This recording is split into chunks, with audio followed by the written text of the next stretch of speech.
Lama ini zaman udah, kalau kata orang sekarang di zaman udah zamannya milenial.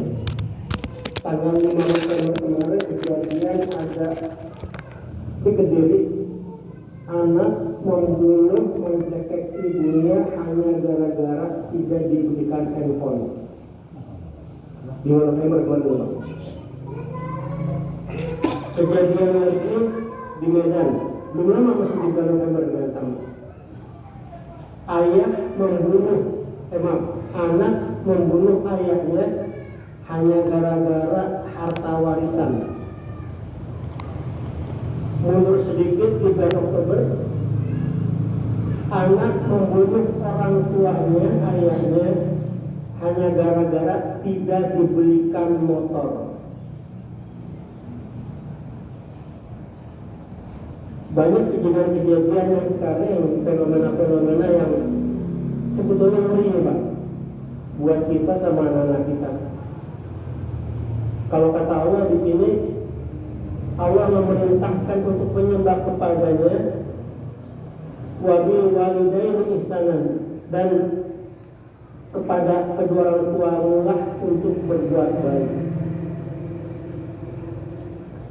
Para jemaah sekalian, umur kita berapa sih Pak? Kayaknya rata-rata 40 ya, 50, ada 90, ada 60. Kita Pak, di mata orang tua itu tetap anak kecil Pak. Di mata orang tua itu tuh, saya nih kalau ke rumah mertua, apa yang dibayang kalian ini? Ini Pak, apa namanya? Telur asin. Rumah kagak jauh, bayaran orang tua. Apa dia bilang? Bawa telur asin. Yang mana? Maksudnya bawa yang dibawa nih, buat di rumah, buat anak-anak. Itu Pak, orang tua itu Pak. Saya punya anak 4. Dia anggap baik kayak bocah sama kita, sama tuh Pak. Kita di mata orang tua itu tidak seperti tetap anak kecil. Saking sayangnya dia sama kita. Tanpa mereka, tanpa orang tua, insya Allah kita kagak akan ada di sini. Pak.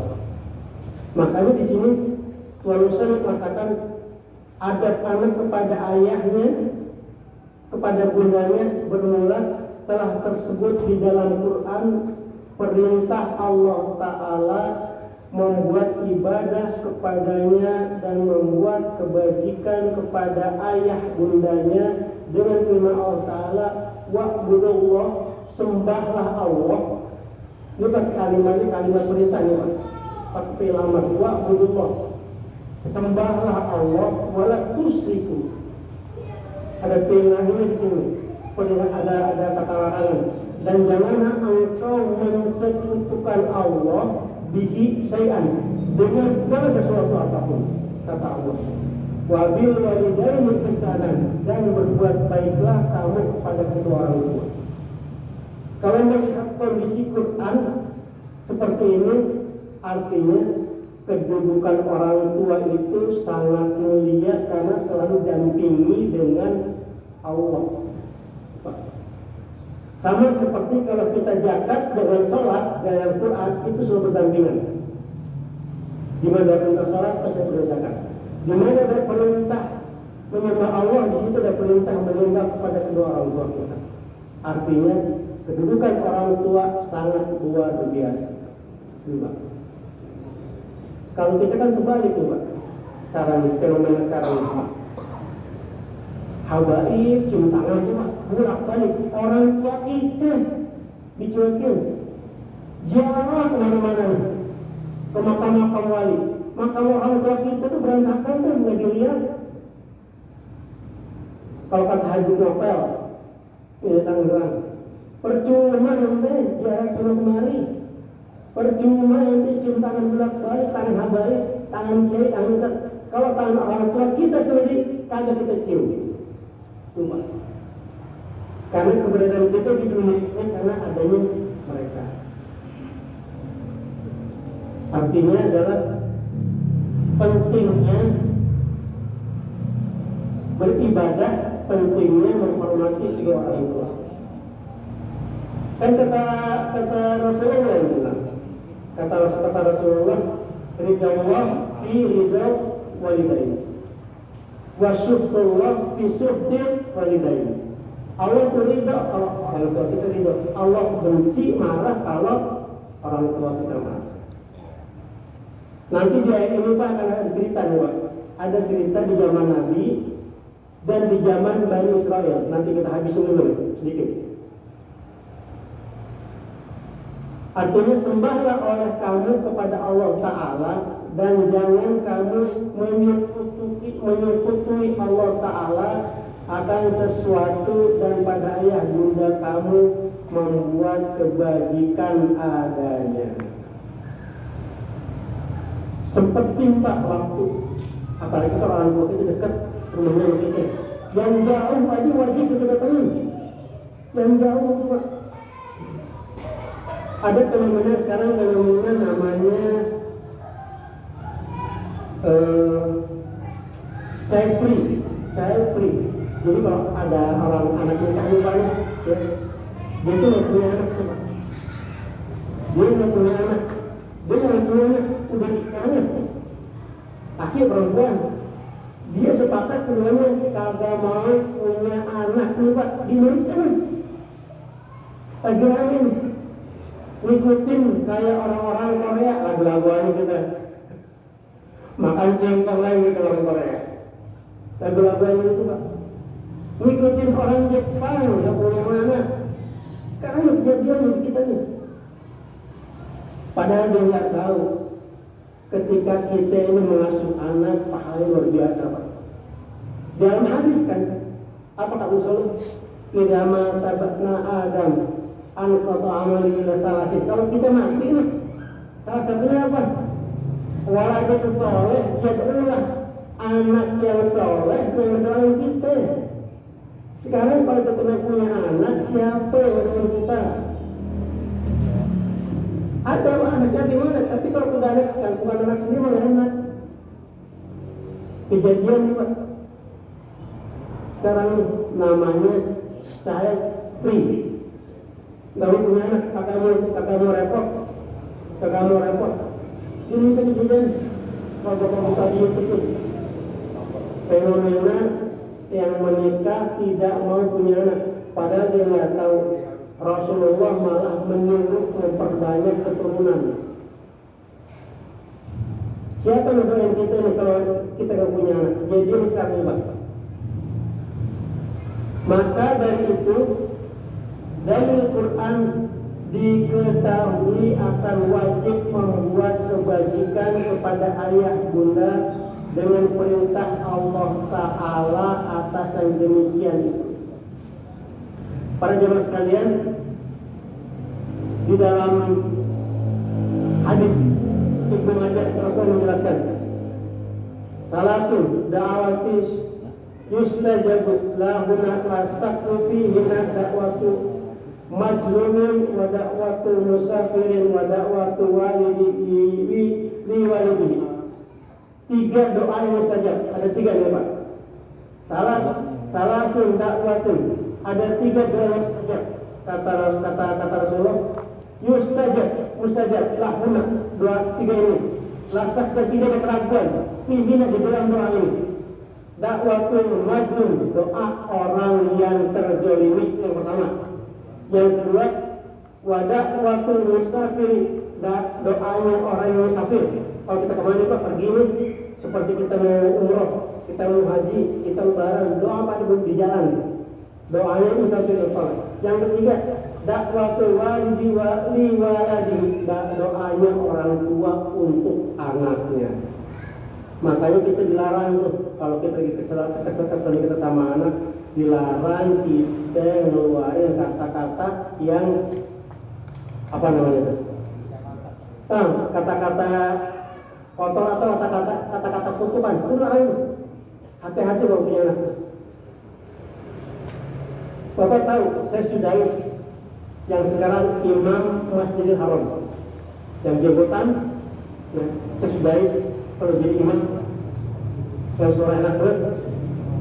Dulu kecil itu Pak, kalau Bapak sejarahnya kecil itu bandel luar biasa. Suatu ketika ada pesta nih Pak, di keluarga besarnya itu, saya sudah kecil. Apa yang dilakukan?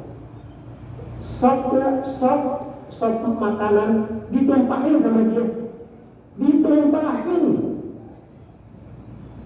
Kalau kita ngomong apa? Banget itu dasar. Udah kita seperti apa? Ibunya apa dibilang? Ya Allah ya Rabbi, sudah uji doa yang jadi ilmu masih haram. Itu tuh pada doanya. Kejadian sekarang itu. Jadi imam Masjidil Haram. Saya sudah pernah kesini, kita pernah ke Istiqlal. Orangnya juga terlalu panjang, benar. Sekarang jadi imam Masjidil Haram. Itu Pak, doa dari orang dari ibu. Jadi kalau kita kesal sama anak, kesal sama cucu, hati-hati nih, bahasa kita yang keluar harus kita jaga.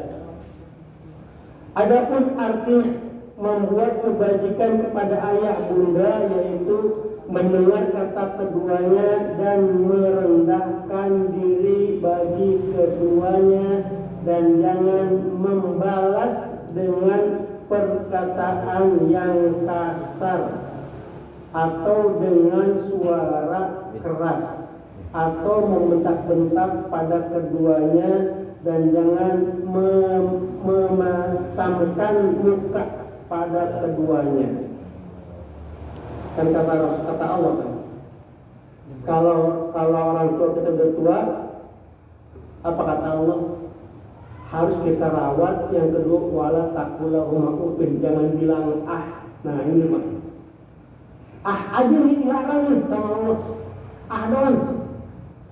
Apalagi kita ngebentak orang tua, apalagi kita ngebentak orang tua. Nah sekarang Pak, yang orang tua masih ada, buru-buru udah kita minta maaf, datangin orang tua dimanapun dia ada. Yang orang tua udah nggak ada, datang ke kuburannya, kita bersihin kuburannya. Jangan kita ziarah kemana-mana, tapi kuburan orang tua kita kotor, berantakan, nggak terawat. Hati-hati tuh. Padahal orang tua kita dekat di kubur ini. Minimal sebulan sekali kita datengin makam orang tua kita bacain Yasin di atas kuburannya. Kenapa? Dan seboleh-boleh si anak mengenakan hati keduanya dengan sebagaimana kuasanya. Para jemaah sekalian, masuk ke muslim tuh. Kalau kita punya rezeki barang 1000-2000, makasih musim gitu. Jangan sampai kagak banget. Bawain orang tua ke martabak kesayangannya, kesukaannya. Bawain apa kayak ke orang tua, jangan pikir kita kagak. Kalau orang tua mengenai kita pulang menteng. Jadi begitu. Kata mak kita, bawa tuh makanan buat anak-anak. Kita ngelayan ke orang tua pulang menteng. Betul begitu kita. Ya. Kita lihat tuh kebiasaan orang tua kita apa nih? Martabak apa? Martabak telur. Kita bawain martabak telur. Martabak manis, bawain martabak manis. Orang tua kita memang nggak neko-neko dah. Dia nggak akan mungkin minta pizza kagak doyan orang tua kita pizza. Paling ancaman orang tua itu makanan itu. Iya ancaman orang tua kita. Orang tua saya dengan ancaman itu apa ya? Ubi apa namanya singkong pakai gula merah tuh ya. Itu ancaman lu. Apa namanya? Cempluk ya. Betul. Bayangin begitu. Atau bawain ini kalau mertua sudah ini martabak telur. Itu martabak telur. Bawain itu. Biasa lagi. Tanya. Kasih apa tuh? Orang dulunya begitu kagak macam-macam dah. Dikasih hamburger kagak doyan enggak. Kasih pizza apa lagi? Kan kasih gacoan itu enggak pedes tuh, gacoan kagak doyan. Bener. Orang tua kita mah sederhana pasti. Emang zaman dulu angginan bawain. Ada mesinnya gigi. Bawain itu ya. Hah? Betul, bawain. Gitu-gitu dah bawain, yang penting ada yang senang. Kalau kita bawa, kita bawa begitu apa dia bilang? Ya Allah, alhamdulillah, namanya begitu banyak. Mau dengan gitu yang gaul sekarang tuh setok plastik doa orang tua kita, ya Allah, lo mau ginian, doanya berjumlah banyak, rezekinya banyak gitu.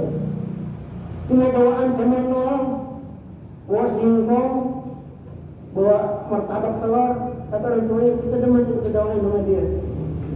Maka apabila keduanya atau salah satu tiada mampu mencari, maka wajib atas si anak yang mampu bahwa ia membalas memberi nafkah bagi orang tuanya itu dengan sekedar mampunya. Umpamanya Pak, kita karyawan nih, kita kerja, gaji kita sedikit-sedikit cuma segitu doang tuh buat keluarga kita, buat anak-anak kita. Bawain lah buat orang tua kita, bantuan 100.000, 200.000 kan itu, 50.000, bawain. Ini cuma bisa segini nih, senang tuh Pak, senang tuh, 50.000, 100.000, 10.000, udah senang tuh kalau kita kasih.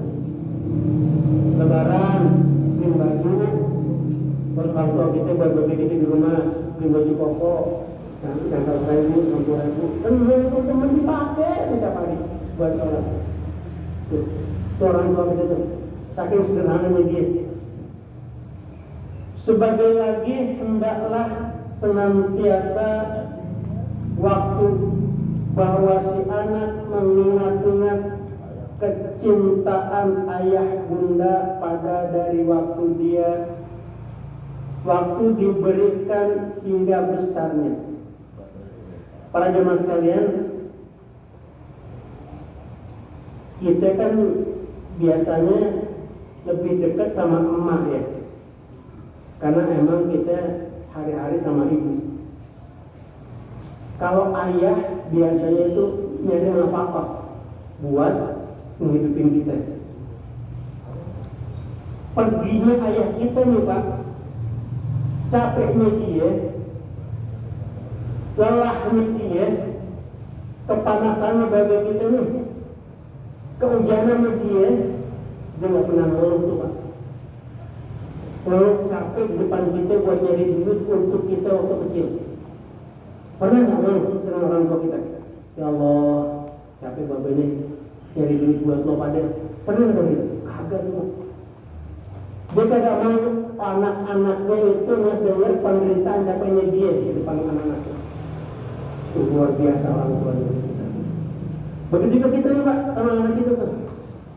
Ketika di jalan kita kehujanan, kepanasan, bahkan kita bertempur dengan kematian. Ini kan pas sekali nih kalau kita kerja pakai motor. Emang nggak ada resiko di jalan? Resiko Pak. Entah dia ditabrak, kecelakaan, nyawa taruhannya. Atau kita pernah kita kagak. Kita hujan-hujanan, panas kepanasan, pasir debu jadi pekat tuh Pak di muka kita. Kalau kita berangkat kerja, hujannya jadi keringat buat kita tuh. Pulang panas demam, apa kita ngeluh? Anak kita kan enggak ngeluh. Sama bini kita kan ngeluh Pak.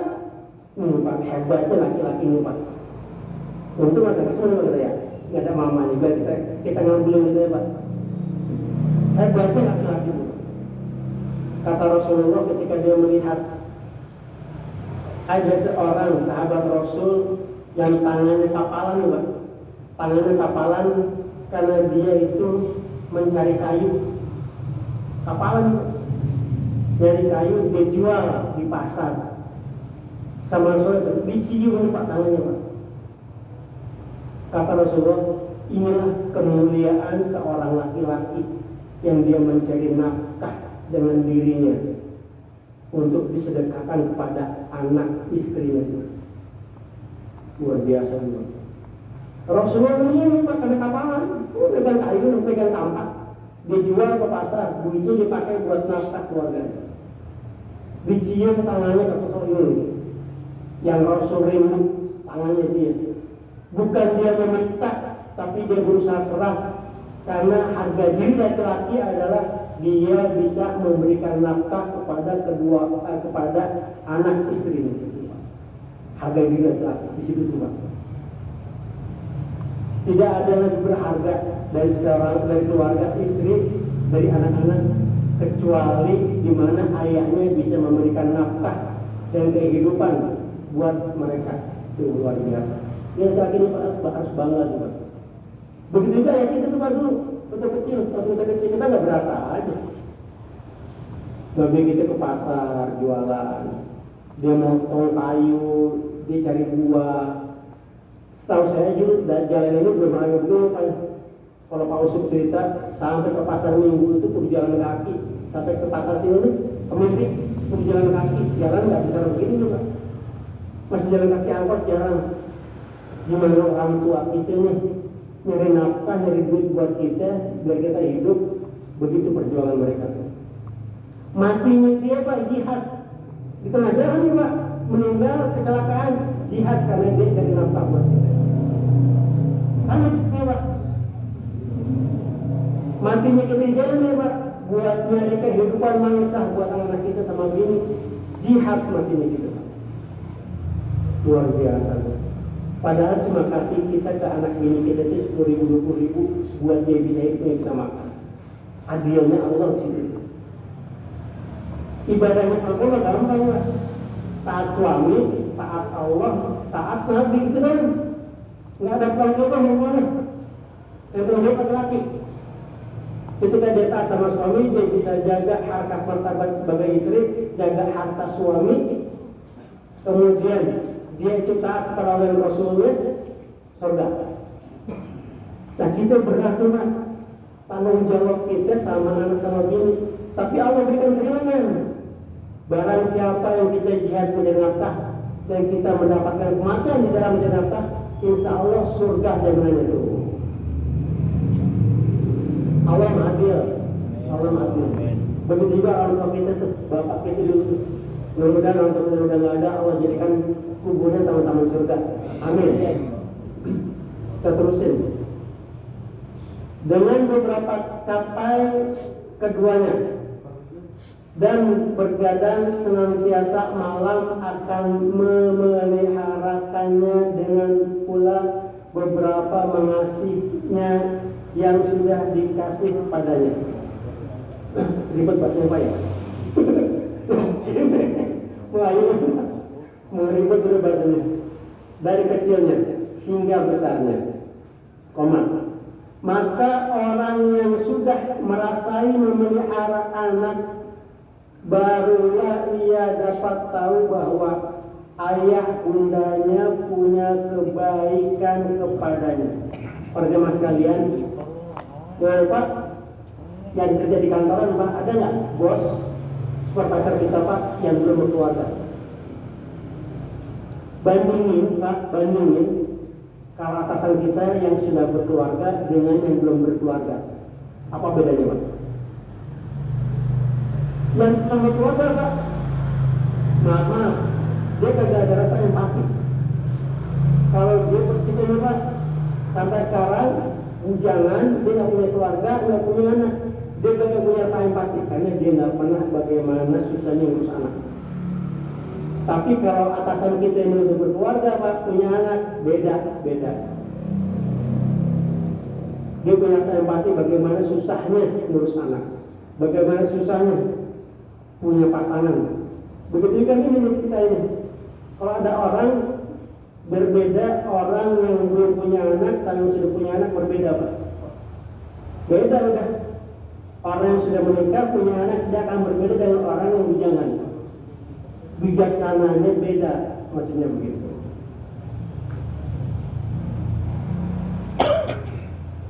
Bukan sedikit aja, sebagai lagi orang yang membuat kebajikan kepada ayah bundanya, maka tentulah nanti ia dapat kebajikan dari anak buahnya. Maksudnya dari anak ini Pak. Jadi kalau anak sih Pak cerminan orang tua. Kita cerminan orang tua kita, anak kita cerminan kita. Jangan salin anak kagak mau sholat kalau bapaknya nggak pernah ke masjid. Benar nggak Pak? Iya ya. Jangan salin anak yang nggak mau puasa kalau bapaknya nggak pernah puasa. Karena ada yang dilihat. Jangan salin anak kalau nggak mau sembahyang karena bapaknya nggak pernah sembahyang. Cerminan tuh.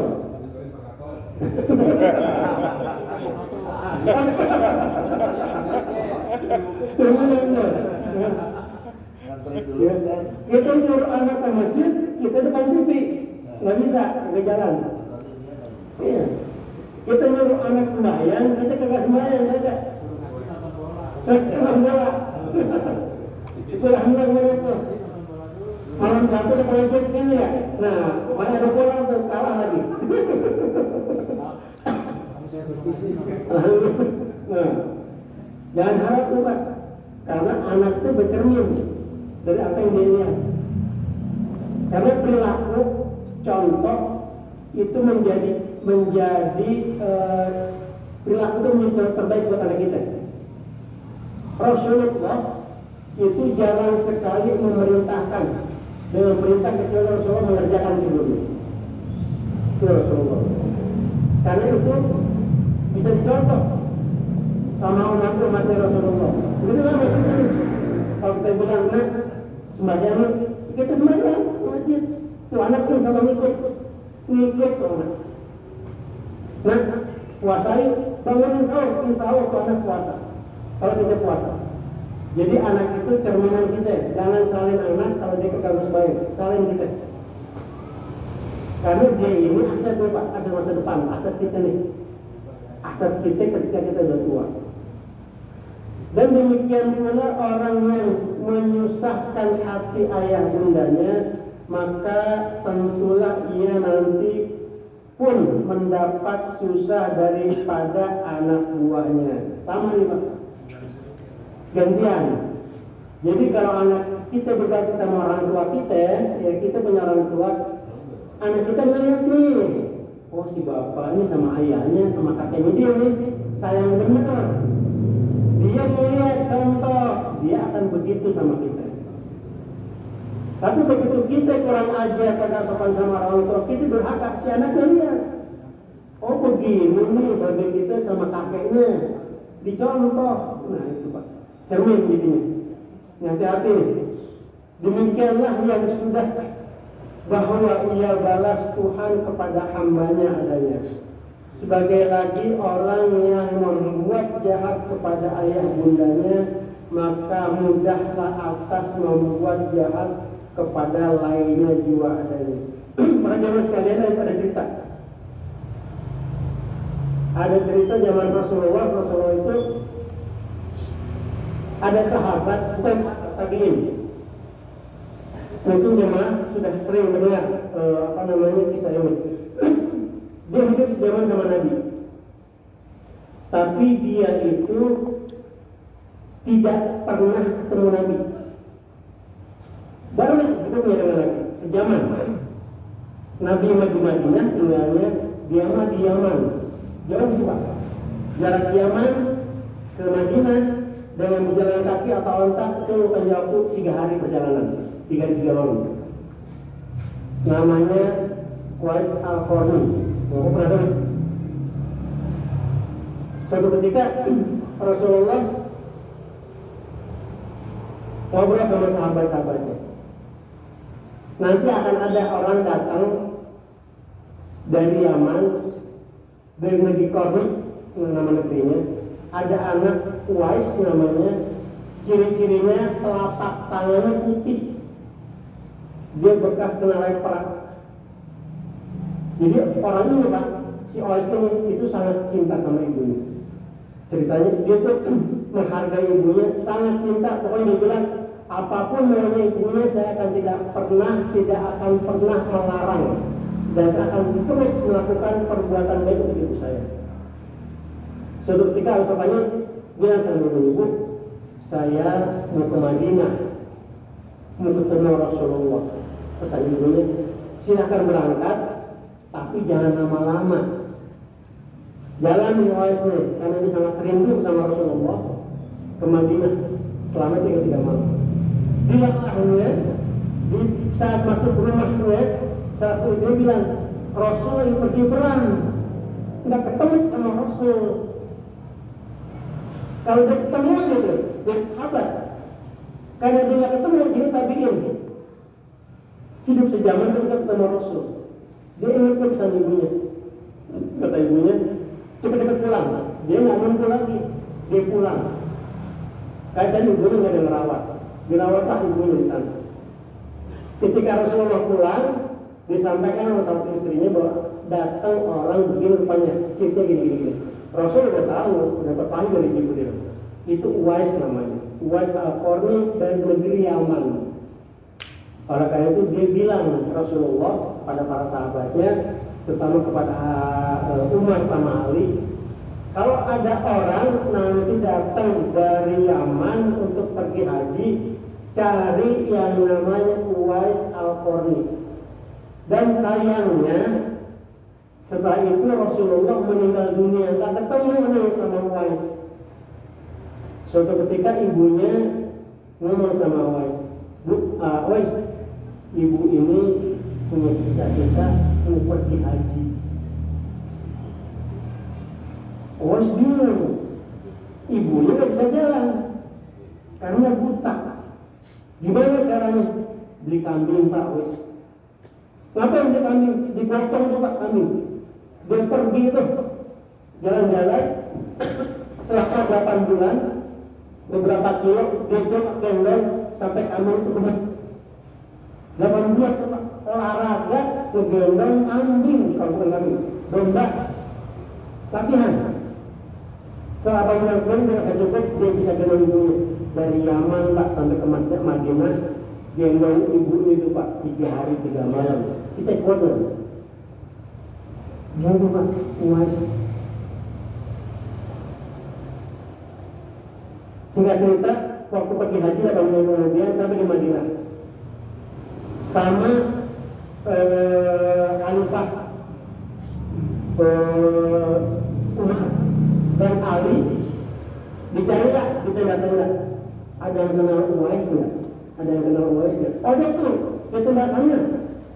Katanya ciri-cirinya itu dia bekas kena penyakit lepra, tapi udah sembuh. Cuma ada satu di telapak tangannya itu bekas segede kobaran. Dilihat sama Umar, benar nih, berarti dia Uwais. Apa kata Umar? Uwais, saya mendapatkan pesan dari Rasulullah, kalau ketemu Uwais mohon dimintakan doanya. Itu Pak, luar biasa juga. Uwais bukan orang terkenal di dunia, tapi dia orang yang ngetok banget. Buru-buru mereka tuh ketoknya kenal sama dia, sama Uwais. Malah Uwais bilang, saya tidak mau mendoakan. Kalau doakan sendiri, kita balik doa ini Pak. Singkat-singkat selesai haji, dia pulang. Orang di Yaman itu tidak memperhatikan siapa Uwais Al-Qarni, karena yang sudah ngetok. Makanya Pak, kalau di kampung kita nih Pak, ada orang yang biasa aja, ada itu Pak, siapa tuh dia wali. Hati-hati. Ya. Kenapa biasanya dia wali, hati-hati.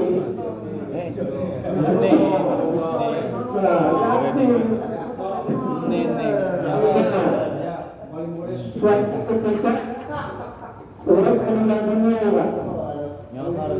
Uwais meninggal dunia, penduduk kampung Al-Qarni bingung. Ketika dia meninggal dunia, banyak orang yang dia tak kenal. Ngelatin, mandiin, ngapain, ngepirin. Di sini orang nggak kenal, orang nggak tahu bukan. Orang nggak tahu penyakit lepra, orang miskin pulang. Orang yang nggak pandang siapa Uwais, tapi ketika meninggal dunia, banyaknya kampung itu yang menyolatin, nguburin, ngapain, ngurus jenazahnya. Orang-orang belum paham, oh ini mungkin para malaikat. Karena kata Rasulullah, dia tidak ngetop di bumi, tapi dia mulia di langit. Uwais Al-Qarni. Bisa nggak kita nih? Caranya bakti sama orang tua. Satu lagi, ujian pertama, kita yang kedua. Ketika zaman Bani Israel, namanya Jurais, kita pernah dengar juga cerita ini. Dia ahli ibadah, anak lengkap ahli ibadah yang Allah cinta sama dia. Itu cinta Rasulullah. Ada di hadis muttafaqun alaih diceritakan oleh Al-Bukhari sama Muslim dalam hadis itu.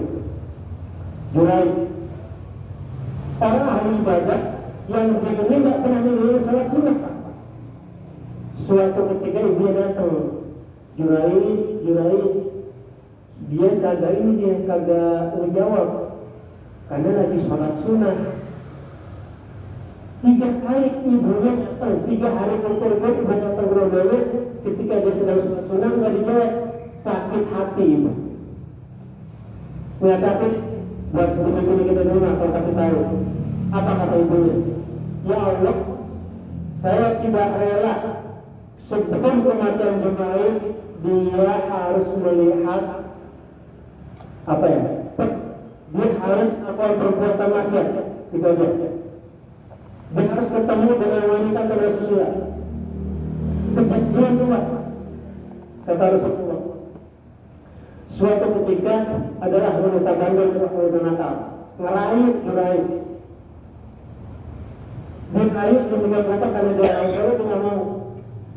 Si perempuan ini akhirnya dia punya tukang kambing. Hamillah dia. Kata pendengar sekitar, anak dari mana nih? Hasil hubungan saya dengan Jurais. Difitnah nih. Si orang saya ini difitnah. Nah, jangan tempat-tempat dia. Masjidnya dia, Rasulullah dihancurin. Kata Jurais, dia sholat dulu. Kemudian dia berhubung, dia sholat. Dia bilang, saya tidak pernah melakukan perbuatan zina dengan wanita ini. Kau tanya saja dengan bayi ini. Bayi coba. Bayi kelahir. Ditanya. Karena dia wali, si Jurais ini bayi ini bisa jawab.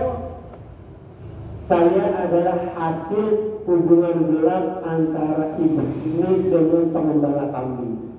Akhirnya Jurais ini diselamatkan sama Allah.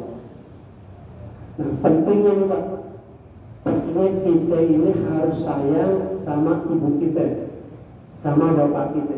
Perkara begini nih, yang emaknya tadi, kan ada 2 yang saya kasih contoh, Jurais sama Imam Masjidil Haram. Kalau yang Jurais, ibunya saking gampang tanya gitu sebel, akhirnya terlontar ucapan ibu. Kalau yang Jurais, beda, ibunya yang paling baik, jadi Imam Masjidil Haram sekarang. Nah, hati-hati dengan ibu kita. Selama ibu kita masih hidup, dia adalah surga dunia. Al-jannatu tahta aqdami ummah. Bahwasanya surga itu ada di telapak kaki ibu. Nah, penting ketika orang tua kita masih ada, jangan sampai kita nyesel. Karena orang tua kita itu adalah surga dunia. Yang memberi kita bisa masuk ke surganya Allah. Celaka orang yang orang tuanya masih hidup, tapi dia tidak menjadi wasilah buat kita menuju ke surganya Allah. Celaka, sayang. Sekarang kita nih kalau kamu udah keluar, bacain doa tiap malam. Kan kita punya doa tuh, doa andalan. Rabbil firli wal walidayya warhamhuma kama rabbayani shaghira. Itu ada andalan itu. Kirim Fatihah buat orang tua kita biar cahaya dalam tubuhnya itu bersinar-sinar. Jadi taman-taman surga. Kita kirimin Fatihah. Sebut bacanya setiap malam Jumat kita kirimin yatin. Itu. Sebut kita ngapain kita niatin buat orang tua kita. Nah itu Pak, mudah-mudahan ini ada manfaatnya karena tanpa orang tua kita tidak akan ada di dunia. Tidak akan ada di dunia. Ya, mudah-mudahan apa yang saya sampaikan menjadi iktibar buat diri saya sendiri, terutama yang orang tua sudah tidak ada, seperti saya, bapak-bapak yang orang tua belum ada. Saya belum ada Pak, tahun 2000 ayah, 2010 ibu. Kalau ibu sayangnya saya tidak sempat melihat, tidak sempat ngumpulin, tidak sempat mandiin, nggak sempat nyolatin. Karena saya lagi begitu tajam, begitu datang di sini 24 jam. Waktu saya bilang sama kakak saya kuburin aja, nanti saya ke kuburan. Nah jadi kalau bapak masih ada orang tua kita, jangan disia-siain. karena itu adalah pintu kita menuju surganya Allah. Demikian Bapak Ibu sekalian, mudah-mudahan ada manfaatnya. Mohon maaf apabila kekurangan. Billahi taufiq wal hidayah. Assalamualaikum warahmatullahi wabarakatuh. Untuk soal tanya jawab nanti Pak Tasam jawab.